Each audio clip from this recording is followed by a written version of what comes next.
ভূমি অধিগ্রহণ না হওয়ায় নির্মাণের পরেও চালু করা যায়নি মুন্সিগঞ্জে দুটি সেতু। ২০ কোটি টাকা ব্যয়ে নির্মিত সেতু দুটিতে সংযোগ সড়ক না থাকায় কোনো সুফল পাচ্ছে না এলাকাবাসী। জটিলতা কাটিয়ে সেতু চালু করতে প্রকল্পের মেয়াদ বাড়ানোর প্রস্তাব দিয়েছে সড়ক ও জনপথ বিভাগ। বান্ডেল থাকলে প্রতি সেনমানিতে টাকা বাঁচবে। বিকাশ সেনমানি বান্ডেল কিনে জিতুন প্রতি লেনদেনে।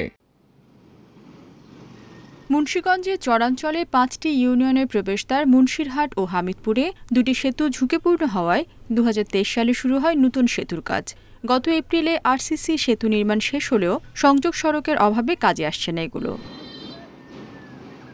এলাকাবাসী বলছে, সেতু নির্মাণের আগেই সংযোগ সড়কের ভূমি অধিগ্রহণ না করায় বর্তমানে বাড়িঘর ও দোকানপাট ছাড়তে চাইছে না মালিকরা।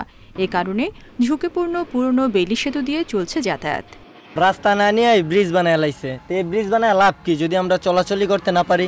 এত টাকা খরচ করে ব্রিজ বানালে আমরা রাস্তায় নাই যাইতে পারি না, কি লাভ হইলো? আগের ব্রিজ তো ভালো ছিল আমাদের, এই যে ঘরবাড়ির উপরে ব্রিজ উঠায়, ব্রিজ এখন ওপেন করে নাই। ভূমি মালিকদের অভিযোগ, সেতু নির্মাণের আগেই সংযোগ সড়কের জন্য সম্পত্তি অধিগ্রহণ শুরু না করে প্রতারণা করেছে কর্তৃপক্ষ। সরকারি প্রক্রিয়া মেনেই অধিগ্রহণ ও ক্ষতিপূরণের দাবি মালিকদের। ব্রিজের পাশেই সরকারি খাত জমি থাকার পরেও ব্রিজটা কেন মালিকানা জমির উপর দিয়ে উঠাইলো, এটা আমরা সাধারণ মানুষ বা এই জায়গায় যারা মালিক আছে কেউই বুঝতেছি না।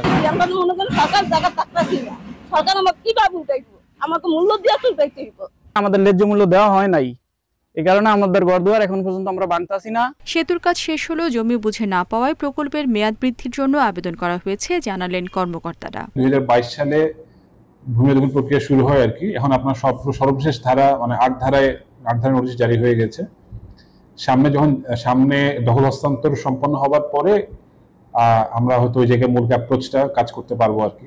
দ্রুত সংযোগ সড়ক স্থাপন করে সেতু দুটি ব্যবহারের উপযোগী করার দাবি ৫ ইউনিয়নের লক্ষাধিক মানুষের। Independent news.